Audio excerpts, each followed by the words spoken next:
Sean's back with us this week. He'll be hollering at you in a minute. Probably less than a minute.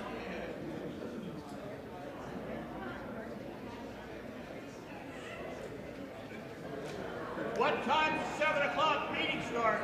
7 o'clock. That's pretty good. I was worried you weren't going to catch him. So welcome to Position of Neutrality. Welcome to New Freedom. We open every session of Position of Neutrality with a prayer, and Wayne's agreed to do that for us tonight. All right. Good evening, everybody. How are you? If we could all stand to our feet, I'd appreciate it. All right. Heavenly Father, we just invite you in tonight. Speak to the hearts and the minds of these your people, Lord. Empower us to go out into the world and carry your message and be lights for you in your kingdom. In Jesus' name, amen. Thank you, Wayne.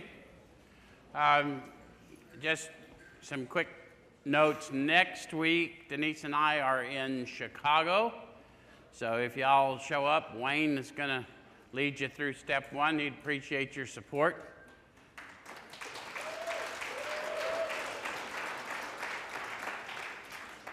Don't think you guys aren't an intimidating crowd for him to stand in front of. So it's nice when the room fills up and you're nice to him, if you will. Tonight we're going to take a look at step 12. Is there anyone that's never been here before, doesn't know what we do? First timers? Anybody? All right, good. So first of all, welcome. And second, I'll just warn you in advance, we're not like most fellowship meetings that you may have been to in the past. We are different because we intend to be different.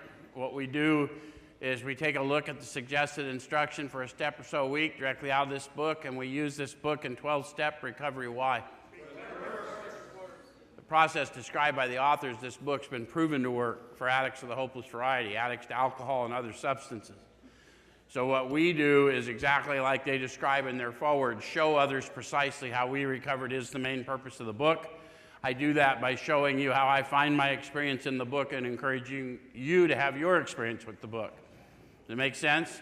Because what we want to do is not talk about our individual stories so much, but how we align with the experience of the first 100, because this is their testimony of being restored from a seemingly hopeless state of mind and body. And when we start adding our own personal spin to it, that's fine. That's for our personal testimony. But as far as how recovery works, this is the model. Does that make sense? So tonight we're in step 12. So we're going to put it all into action. They warned us last week, right at the end, faith without works is dead.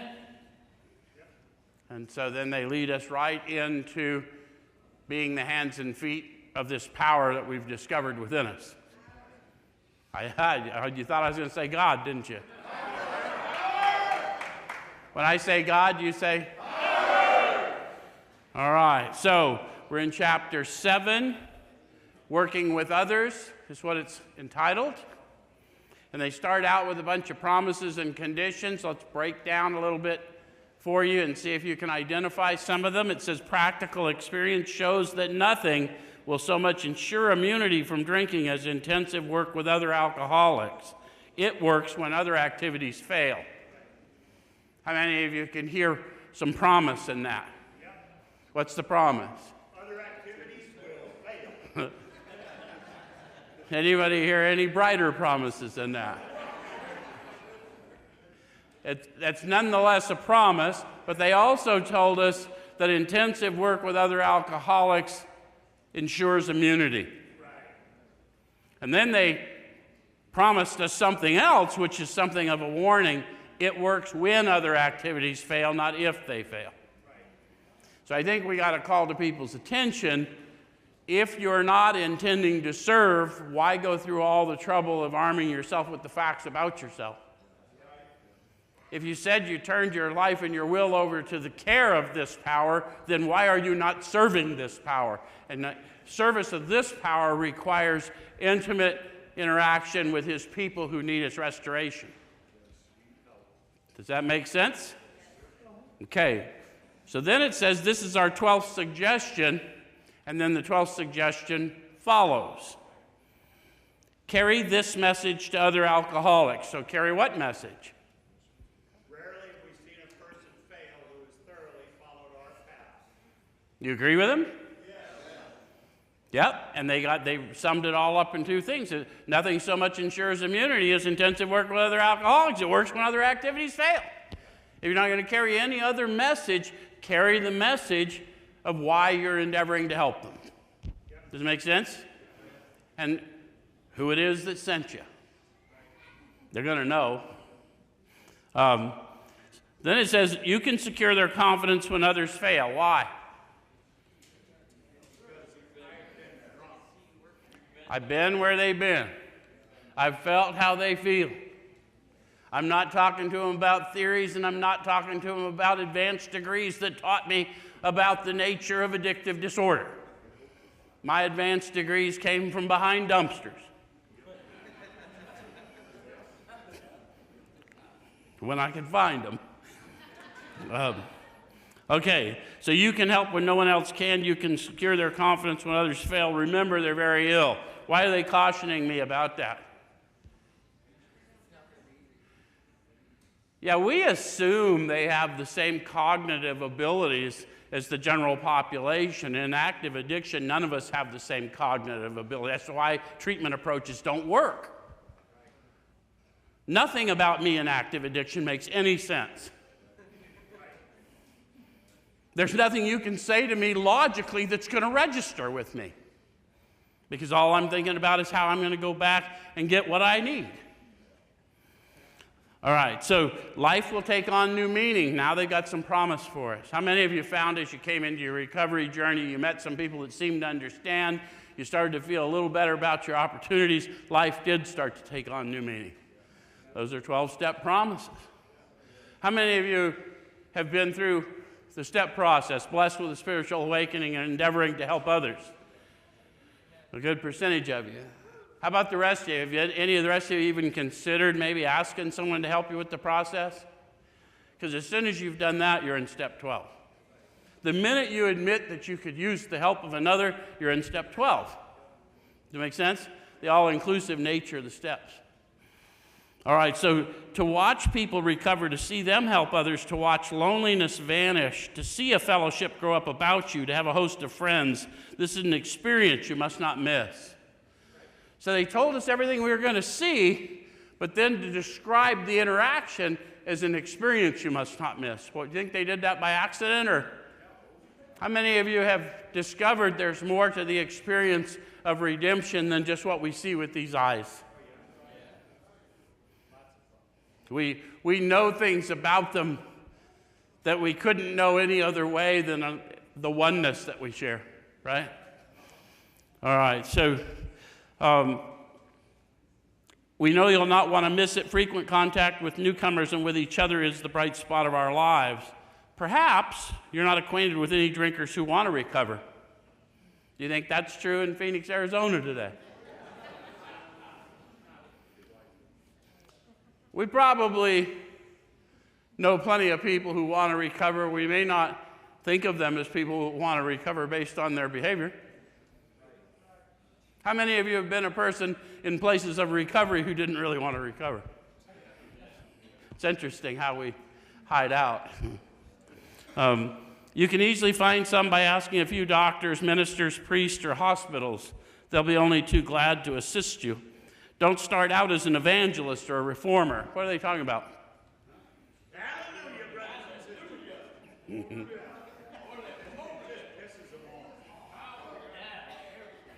Yeah, it may look like what I do here every Thursday night. I readily, but I will tell you that what we're trying to do by the time you get here is show you what you might not have been shown somewhere else. And if it's offensive, there's no signature, no attendance required. If you find it offensive, by all means, go. And you know what I mean? I'm not a reformer. If you want to use, then go use. And if you can do it without finding power to do so, then God bless you. I myself am an alcoholic of the hopeless variety who has gained access to power that sees to it I have not struggled with that problem in many, many years, decades. Yeah? Okay. So then it says, unfortunately, a lot of prejudice exists. You'll be handicapped if you arouse it. Ministers and doctors are competent, and you can learn much from them if you wish, but it happens that because of your own drinking experience, you can be uniquely useful to other alcoholics. The peer model. I don't speak to people of theories about the level of degradation a man can know.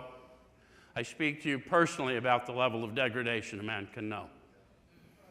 I speak to you personally about the self-hatred, the self-loathing, the guilt, shame, and remorse that I experienced every day of my life that I tried to extinguish with poisonous substances. And I thought there was no end to that, and I gave up on ever trying to stop because I figured out if I didn't keep trying to stop, I couldn't fail anymore. And then one day I encountered this power, and I've never been the same.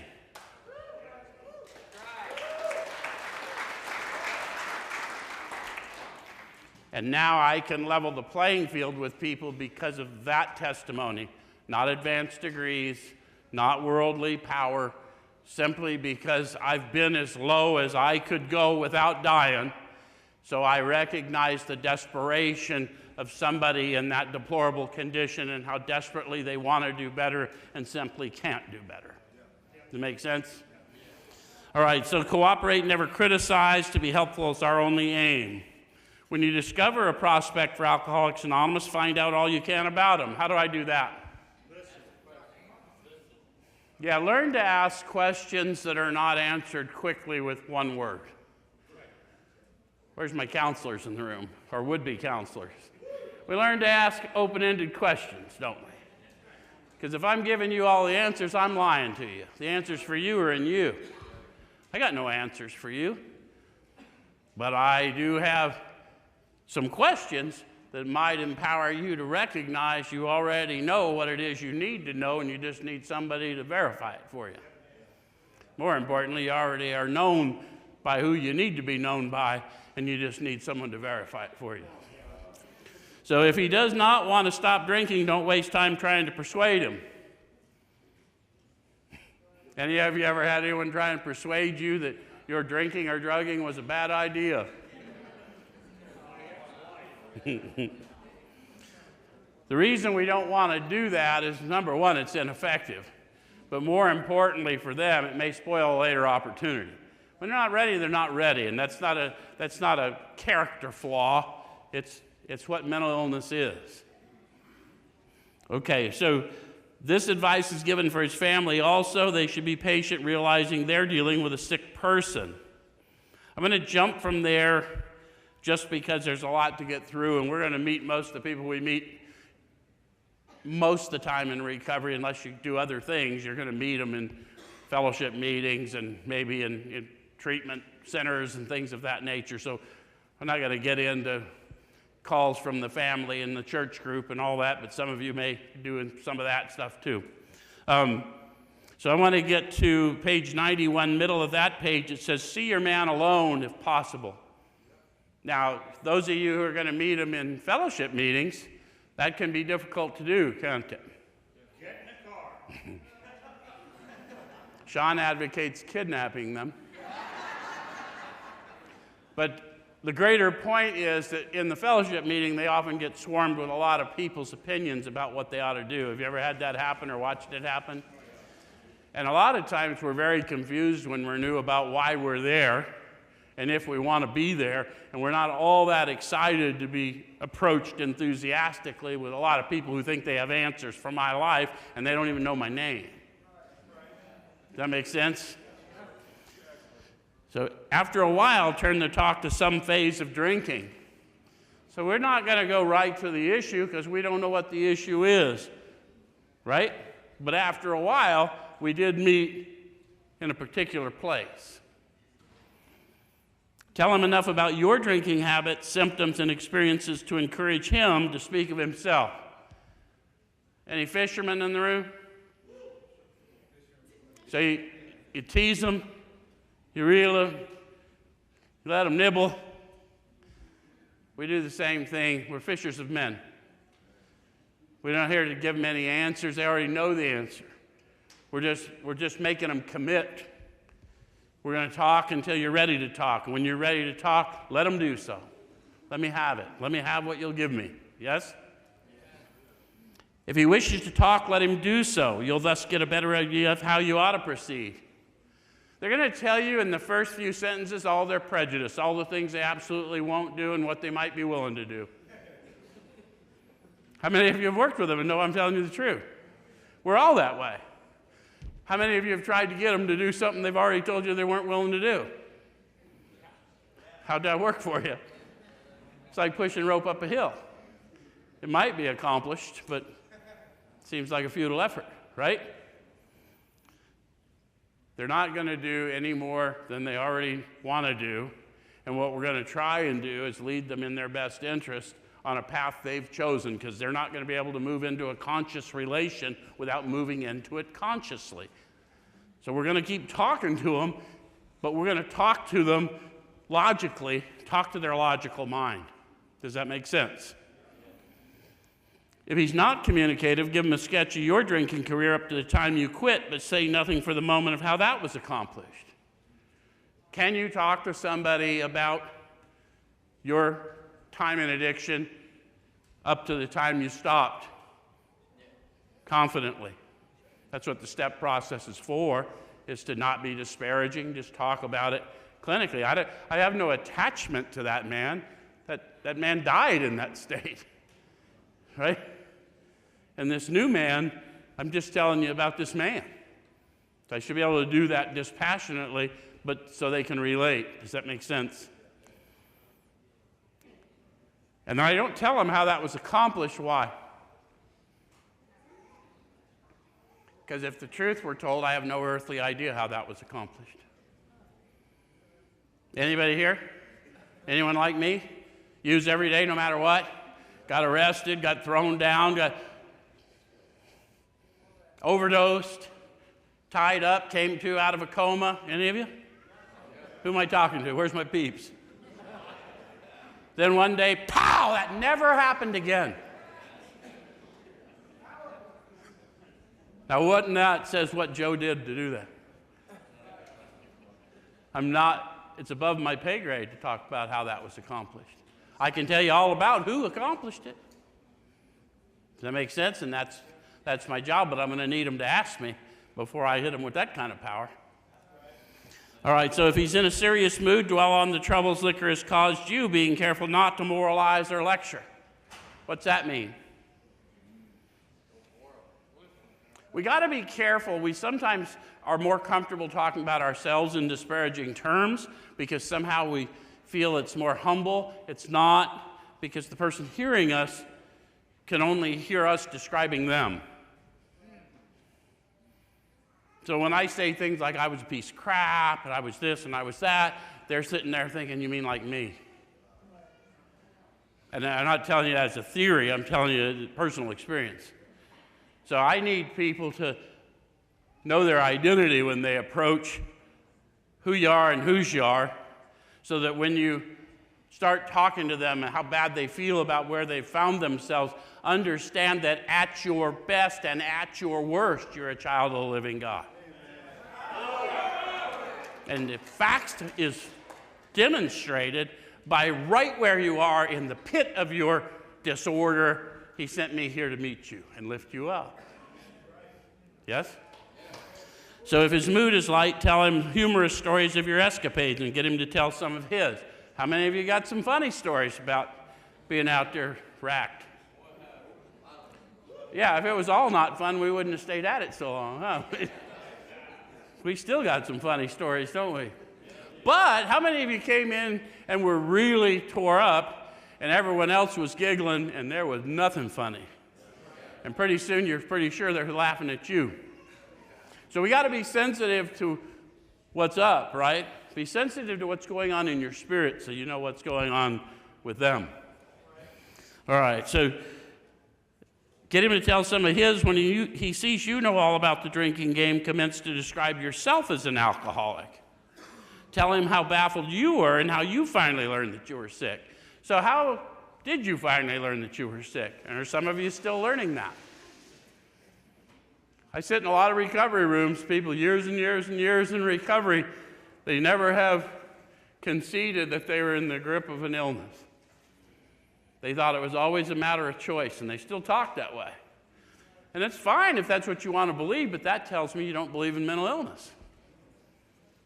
Because you can't make a choice with an unsound mind. Not a logical one. I mean, I made lots of choices in my unsound mind, but they didn't make sense to anyone but me. Especially law enforcement. Any of you ever do something just completely weird that no one could possibly explain? And I'm not talking about I know some people have had horrific things. I one time was too drunk to drive. Nonetheless, I found myself driving. And it seemed to me that it was unsafe for someone to be driving in my condition, so I pulled over a cop. I wanted an escort. I got one. That makes no sense, except in this room. Okay. Give them an account of the struggles you made to stop. That's what the STEP process helps us with, too. Sometimes we don't think we made struggles to stop. Sometimes we think, oh, I'm serious this time. I never made a struggle till now. If you started coming to recovery meetings some years ago, or started reading your book, or calling into helplines, those were struggles. Does that make sense? Okay. So show him the mental twist which leads to the first drink of a spree. We suggest you do this as we've done it on the chapter on alcoholism. So you'd want to read chapter 3, more about alcoholism, and they talk about all the people that made struggles to stop, Jim the car guy, Fred the businessman. They talk about a jaywalker who ran in front of cars instead of drinking. Says if he's an alcoholic, he'll understand you at once. He'll match your mental inconsistencies with some of his own. So let's test the theory. Let's use Jim the car guy because he seems to me to be one of the most relatable. This is a guy that was fairly successful in business and did not start drinking at all, much less seriously, until later in life. But when he started, he didn't stop, and he lost his dealership due to his drinking. So he found himself having to go to work for the dealership he once owned. How many of you did really well in the business world or in whatever your career field was, but then as your addiction took on greater proportions, you found yourself having to take lesser and lesser jobs just to get by? So Jim's on his way into this dealership he once owned. It said he was a little agitated. How many of you, when you were going into one of those diminished jobs, felt a little sense of agitation? I know better than these guys. What the hell am I going in here for? I should own the place. When he got to work, it said he had a few words with the boss. Nothing serious. How many of you have gotten to work, a little state of agitation, had a few words with the boss? Jim went to sit at his desk, and then he got to thinking, although I'm at the dealership where people come to buy cars, I believe I'd do better if I went out in the woods where people who don't come to car dealerships hang out and find a guy who wants to buy a car.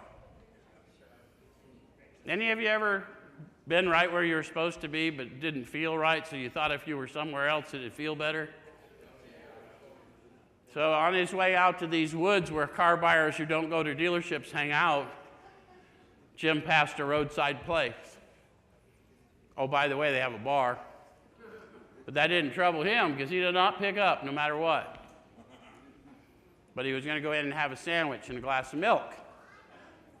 So Jim has the sandwich and the glass of milk, and then the thought comes to him somewhere through that process that if I were to add a shot of whiskey in the milk, it couldn't hurt me on a full stomach. Now, I know some people cringe about whiskey and milk, but that's just because you're not a serious enough drinker. And those of you that don't get it at all, how many of you went down to the trap house just to show the fellas how good you were doing? So it ain't that strange. So all they're doing is describing to you the state of mind where somehow I feel like I've got this when I ain't got nothing. So anyway, he takes the shot of whiskey, puts it in the glass of milk, orders another sandwich, and the experiment went so well, he had another. Any of you ever have one and the experiment went so well, you had another? How many days did it take you to come out of that sick one? That's what happened to him. They eventually get to another trip to the asylum for Jim. Do you notice how you followed me along? Related yourself, your own story to that story. Okay, it says he'll match your mental inconsistencies with some of his own. So that means you're now, if you followed it and you see yourself there, congratulations, and I'm sorry, you just caught alcoholism. So now you're going to have to read the rest of the book, because we're going to show you how to get out of the net, okay? All right, so if you're satisfied that he's a real alcoholic, begin to dwell on the hopeless feature of the malady. So what do they mean by a real alcoholic? They've defined it precisely, page 20, 21, 22. They talked to us about what about the real alcoholic. They talked about hard drinkers. They talked about moderate drinkers, yeah?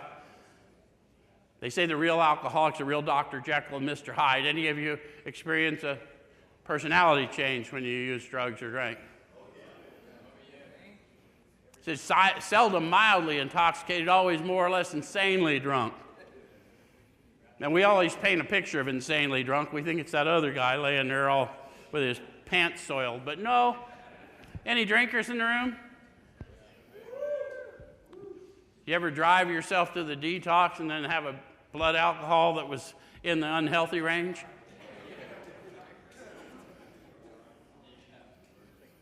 So the point is, insanely drunk is I drove my car, maybe I parked it a little crooked, and now I'm blowing a BAC of about 3.6. And they say, dude, you should be hospitalized.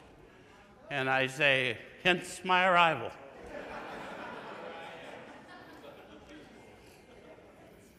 Okay, so if you're satisfied that he's a real alcoholic, we're going to trade those stories. We're going to figure out where we are at.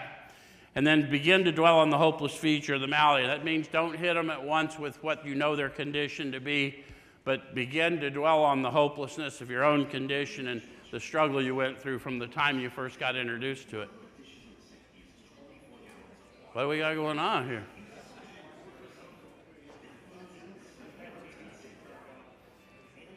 Do we make somebody mad?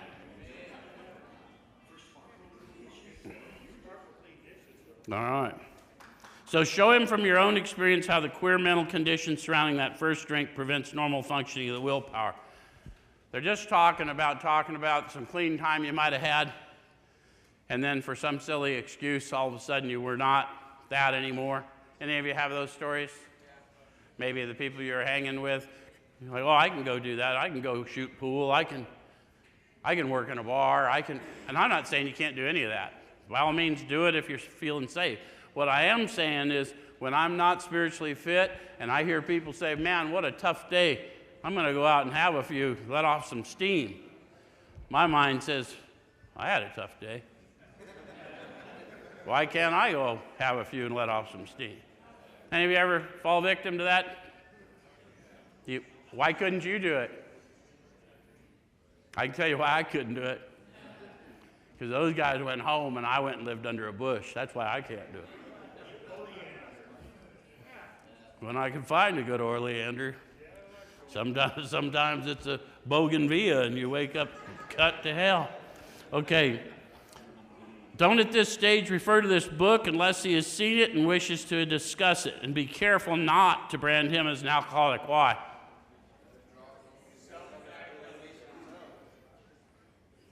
The authors talk about it very subtly as they go through the book. They say, when we became alcoholic, crushed by a self-imposed crisis we could not postpone or evade, we had to fearlessly face the proposition that God was everything or he was nothing. So I'm not an alcoholic in any meaningful way until I'm actually admitting to the condition of living death I'm in. according to the authors. It's not they make it very clearly. Crushed by a self-imposed crisis, I could not postpone or evade. I had to face the proposition. And then they said, what's your choice to be? The author said that to me all these years later, to see if I wanted to go out. Because there's no sense in bearing witness as an alcoholic if I'm talking to you about a present condition. That was just the excuse I used. Of course I drink like this. I'm alcoholic. No, I'm talking to you just like Levi the tax collector still identifies as Levi and Matthew the apostle. So you'd know the deplorable condition from which he'd been restored. That's the same way we do this. I say that for my biblical students. Those of you looking at me like I got two heads, don't trip. We're going to move right on. Half the original fellowship were atheists or agnostics. The other half were believers dying in their addictions. I speak to both here. We speak fluent Alcoholic Anonymese. Okay, so let him draw his own conclusion. If he sticks to the idea that he can still control his drinking, tell him possibly he can if he's not too alcoholic. Sounds cruel, doesn't it? I've heard people say that sounds cruel. No, we're still fishing. They're not quite on the... If you can still control it, then you're wasting valuable high time. Go forth and do not pick up. Right? Usually at this point, they're interested. They're not going anywhere. But I need them to convince me they're convinced. Or what's the point in getting into the rest of it? Self-searching, leveling of pride, confession of shortcomings. That's not happening unless they know they need it. It's not for me to convince them they need it. They're the only ones that can, right? Okay, so insist that if he's severely afflicted, there may be little chance he can recover by himself. Based on my own experience. When I've seen people in the condition you're in, they tend not to do as well as they think they're going to do. I never did. Here's the things I tried. Make sense? Continue to speak of alcoholism as an illness, a fatal malady. Why do I know that? Overdoses over and over again, multiple stays in the hospital because of overdoses, coming to after a coma some 7 or 8 days later. That's how I know it's a fatal malady, right? I don't know what you've been through, but if you can relate to me, you may know something of it. Talk about the conditions of body and mind which accompany it. What are they talking about? I've got to talk to them about the effect chemicals have on me. So the effect of the body is that the doctor says it may be a manifestation of an allergy. I don't know anything about that, but I know I don't use like other people. That's what I know. Do I got any drinkers here? Did you find that stuff energized you when you drank? Yes. It's a sedative. That would be an abnormal reaction to a sedative. Another name for manifestation of an allergy is an abnormal reaction. Does that make sense? So if you're energized by alcohol or opiates, that's an abnormal reaction. And if other people think that's a secret about their condition, which they might, we can illuminate them by letting them know, no, the good news is you and I share that, and the bad news is you and I share that. Okay, so, and then the mind. No amount of will is going to win if you're very far advanced. Not based on my opinion, based on my experience. I am extremely willful to this day, but I could not will my way out of addiction. I could not think my way into a better way of acting. So AA says, let's quit trying to think your way into a better way of acting. Let's start acting your way into a better way of thinking. Does that make sense? So keep his attention focused mainly on your personal experience. That's what I've been trying to do with you tonight, if you're following me. Explain that many are doomed who've never realized their predicament. We all know many, many stories. Those of us in this game know more than we want to. Yes? Doctors are rightly loath to tell alcoholic patients the whole story unless it'll serve some good purpose. But you may talk to them about the hopelessness of alcoholism because you offer a solution. I can talk to him about hopelessness because I know of hopelessness. And I can talk to you about a solution because I'm inhabited by one. In fact, the solution that inhabits me has directed me to you. And my job, if you'll have it, is to wake up to that fact. Yes? So then you will soon have your friend admitting he has many, if not all, the traits of an alcoholic. So it's not always an all-spiritual conversation, is it? Because we meet them and they're pretty tore up. And we talk about all kinds of worldly discomfort. If his own doctor is willing to tell him that he's alcoholic, so much the better. Even though your protege may not have entirely admitted his condition, he's become very curious to know how you got well. Do you remember that when you finally brought yourself to a place where you could meet people in recovery, knowingly or unknowingly, and finally felt like maybe it was safe to talk about what went on in your mind and your emotions, and they didn't condemn you, and they seemed to get it, and they shared your burdens, and they shared your inappropriate laughter? Yeah, come on. So even sitting there as a skeptic, I desperately wanted to know how that man got well, because he clearly knew me and the depths of my despair. Any of you had that encounter yet? Because if you hadn't, we need to facilitate that for you. So then it says, let him ask you that question if he will. What if he won't? Let him direct the correct conversation wherever he wants to go. We're fishing. Exactly right. Then it says, tell him exactly what happened to you. They did that in italics. What do you think they did that for? I need to tell you exactly what happened to me so that you might possibly relate and so that you'll feel the power of that testimony of that redemption. Because when I tell you, I went to detoxes over and over and over, and it was endless, and it was never going to end. And I really didn't care. I just wanted it to end. They'd tell me you're dying. I said, I know, tell me when. And I wasn't joking. And then I met a guy, and he knew not only this solution, but he knew all about himself in that solution. And he bore witness in such a way my mind couldn't keep up, but my spirit was leaping.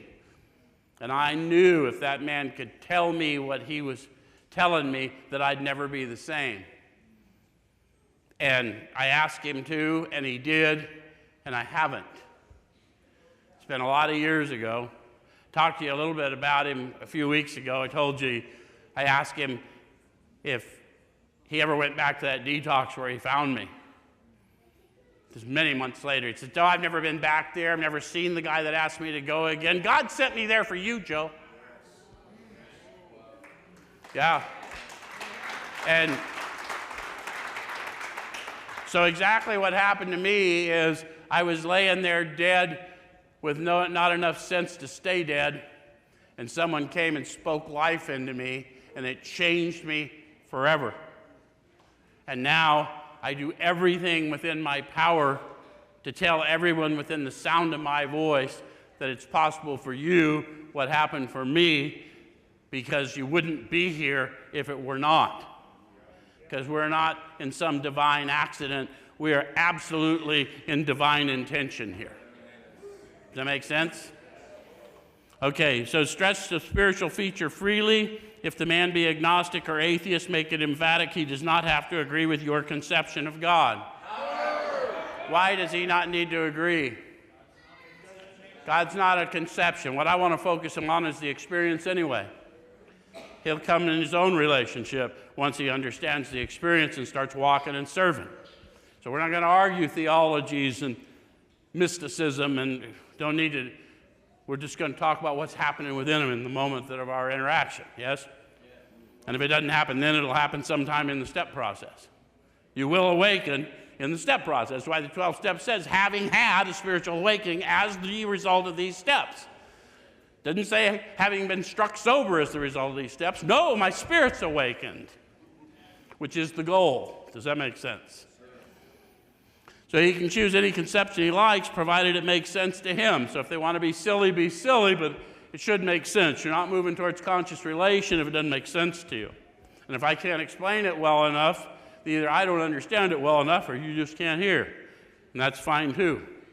Does that make sense? The main thing is that he be willing to believe in a power greater than himself and that he live by spiritual principles. The caveat I would give you, people need to be told, if you're not willing to believe or grow in coming to believe in a power greater than yourself, you're wasting valuable high time.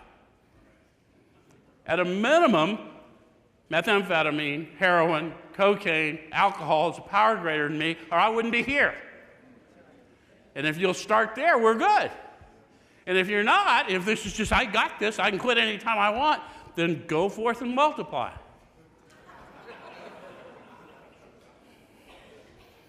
Do you understand what I'm saying? It's not mean. The mission's over if you got this. But when you understand, not me, but the power animating me is the solution, and all you've got to do is just admit to where you're living right now isn't working, and then we'll walk this out and see how it goes. Does that make sense? So we got to tell them that. You're going to have to come believe in the power greater than yourself. It may be heroin, maybe alcohol. It's never going to be me. But if you want to use my belief for a minute to get well, that's fine. Use mine. I walk in it. All right, so when dealing with such a person, you better use everyday language to describe spiritual principles. There's no use arousing any prejudice he may have against certain theological terms and conceptions about which he may already be confused. Don't raise such issues no matter what your own convictions are. Those of you that come here with religious convictions, be careful with that because we chase them off and people die. And there's no reason for that. Okay, so I'm over on page 94. It says, outline the program of action explaining how you made a self-appraisal. So how would I do that? What would the first step of me telling them how I made a self-appraisal be? Probably having made a self-appraisal, wouldn't it? I can't talk to them about the spiritual awakening, promise them as the result of these steps unless I have experienced the spiritual awakening. That doesn't mean you can't experience a spiritual awakening, not as the result of these steps, and talk about it all you want, but don't portray yourself as a 12-stepper then. Does it make sense? I know people get radically delivered. I meet them all the time. But stay out of our 12-step room, because we're a crazy lot. We'll die on your one-step deal. I need to serve, and I need to come back to the beginning over and over. Okay, so explaining how you made a self-appraisal, how you straightened out your past. How'd you straighten out your past? Made amends. Started to make amends for harms done. And then it says, and why you're now endeavoring to be helpful to him. Still making amends. Staying sober. Cleaning your side of the street. Yeah. See, all that life that I thought I wasted was all brought together for purpose, but only if I employ it. And if I was saved through all of that stuff, and I'm not willing to employ it, then I'm going to continue to suffer in that. The healing comes from using it for higher purpose. Does that make sense? So it's important for him to realize that your attempt to pass this on to him plays a vital role in your own recovery. What do they mean by vital? Essential to life. Yeah, it sounds pretty important, doesn't it? When they talk about a vital organ, it's not like, yeah, it's not for me. If you want to live, then you're going to have to act like you're living. You have to speak life into everyone you encounter. That's the condition. So actually, he may be helping you more than you're helping him. How many of you have learned that? Make it plain he's under no obligation to you, that you hope only that he'll try and help other alcoholics when he escapes his own difficulties. Why do I hope that for him? Because he'll have a long life. He may, but more importantly, what life he has will actually be living. If you'll just commit to serve and continue to serve you'll find out that you indeed are freer and freer and freer and more empowered as you go. Suggest how important it is that he place the welfare of other people ahead of his own. Make it clear that he's not under pressure, that he needn't see you again if he doesn't want to. And you should not be offended if he wants to call it off, for he's helped you more than you've helped him. Notice how they got declarative then. See, this book's written for all of us all the time.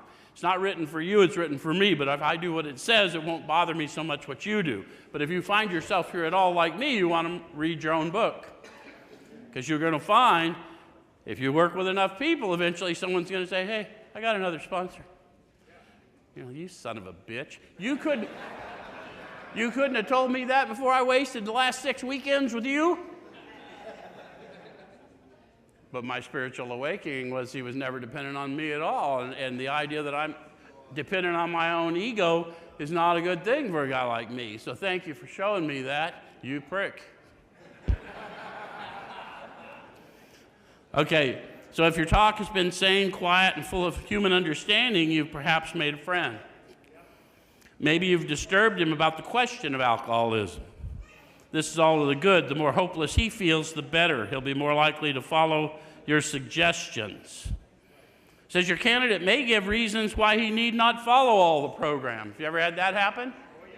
How many of you have had reasons why you need not follow it all? How many of you are learning as you go through this study and see what they witnessed to that you were maybe never even shown all of it?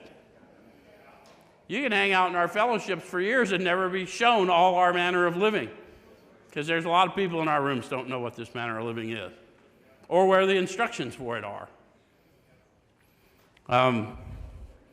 So he may rebel at the thought of a drastic house cleaning, which requires discussion with other people. Any of you ever? So everybody's frightened of people, especially I finally found someone that can tolerate being in my presence. Now I got to tell them all the things I hate about me. And you get what I'm saying? But I'm never going to use that to help a stranger until I will use it to unburden myself with this person who loves me enough to go through that garbage with me and get it in proper perspective. So if I'm going to use it and get healed from it, I'm going to have to go through it. So I don't know why you have to do it, but for me to get the healing I needed, I had to tell it all, even that part that was uncomfortable. So said, do not contradict such views. Tell him you once felt as he does, but you doubt whether you'd made much progress had you not taken action.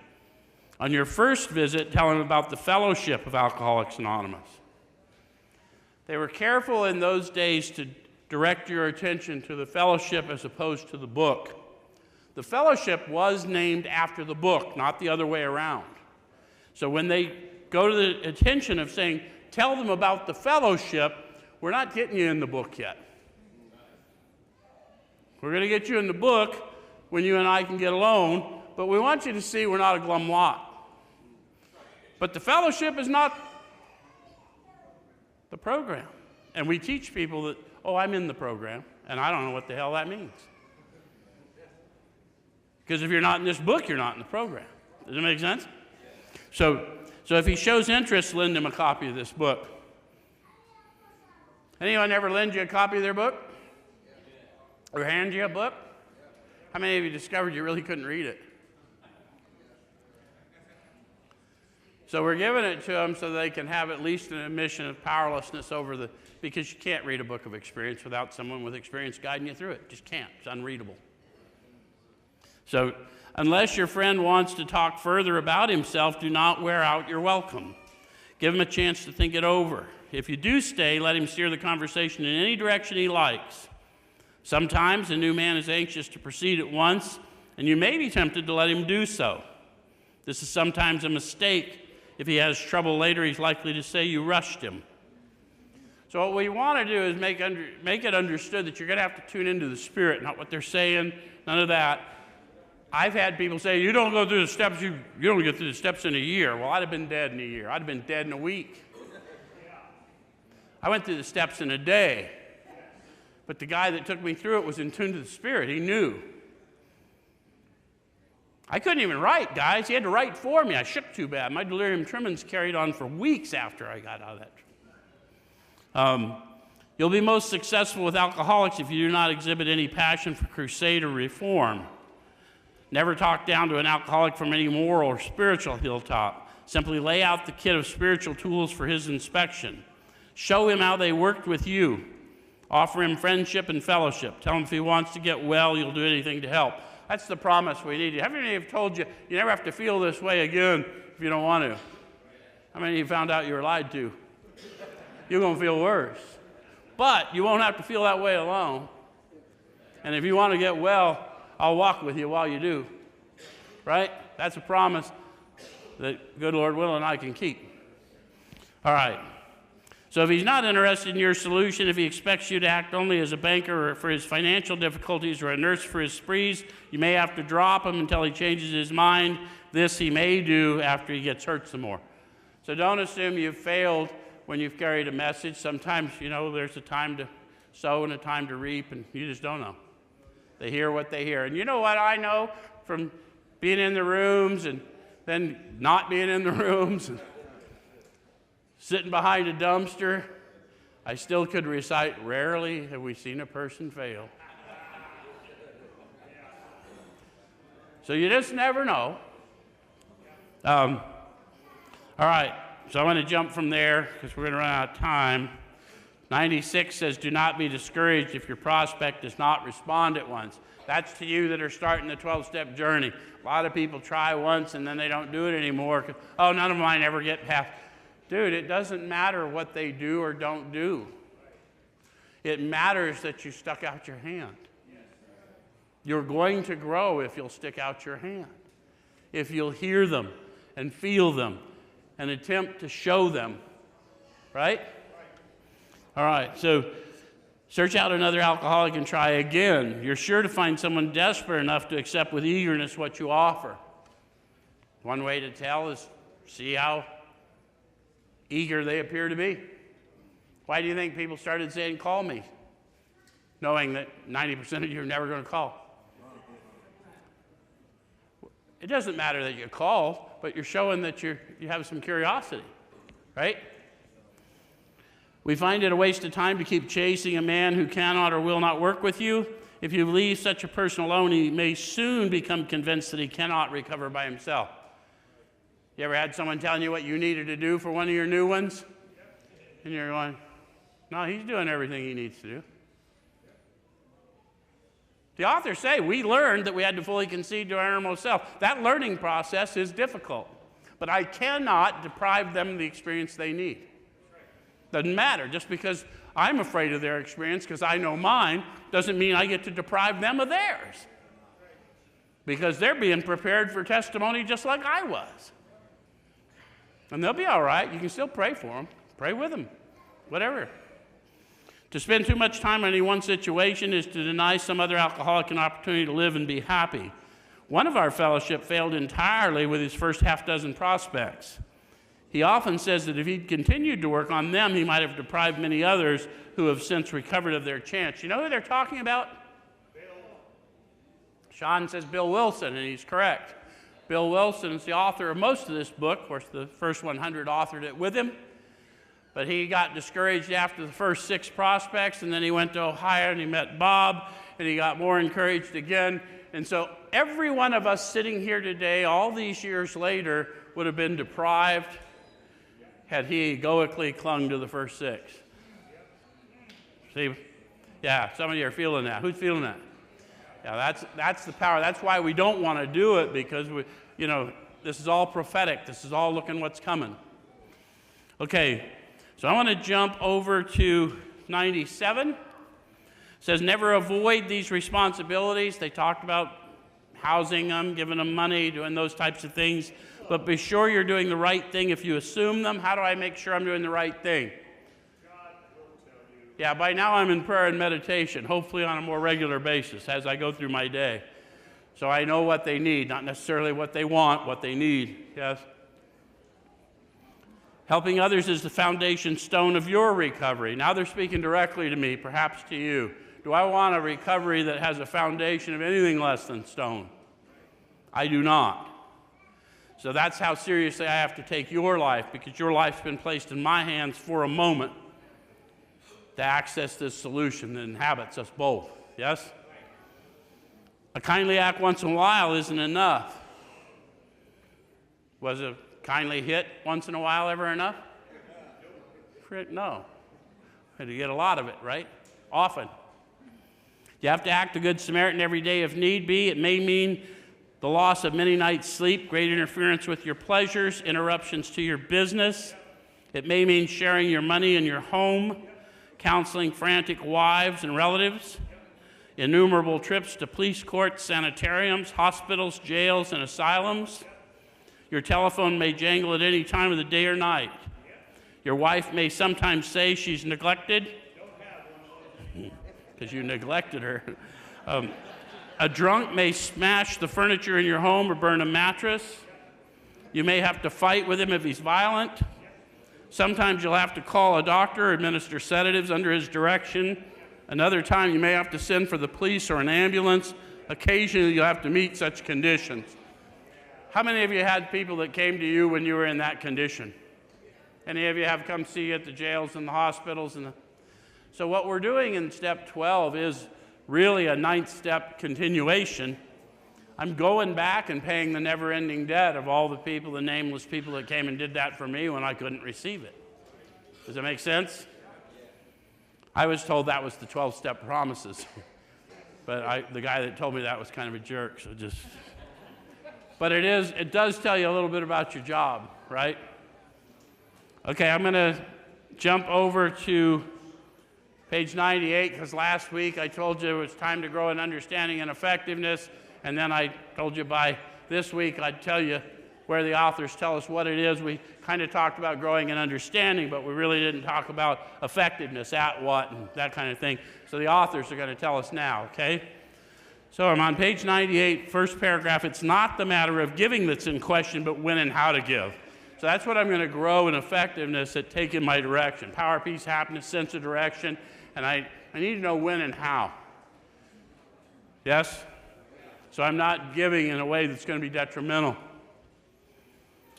That often makes the difference between failure and success. The minute we put our work on a service plane, the alcoholic commences to rely upon our assistance rather than upon God. He clamors for this or that, claiming he cannot master alcohol until his material needs are cared for. Is that true for you? You were not able to get cleaned up until all your life was perfect? Then it's complete nonsense, isn't it? So that we got to call that. As peers, we get to call that. Well, look, I'll never be able to, if she doesn't come back and I don't get my job back, I can't stop. Bullshit. You drank through lots of jobs. You drank through lots of wives and a couple boyfriends, if I'm not mistaken. Oh, you don't know we know that about each other, huh? Job or no job, wife or no wife, we simply do not stop drinking so long as we place dependence upon other people ahead of dependence on God. That's probably a good point to stop, folks. See you next week. Well, I won't, but Wayne will, and I'll see him on TV, and I'll hear you.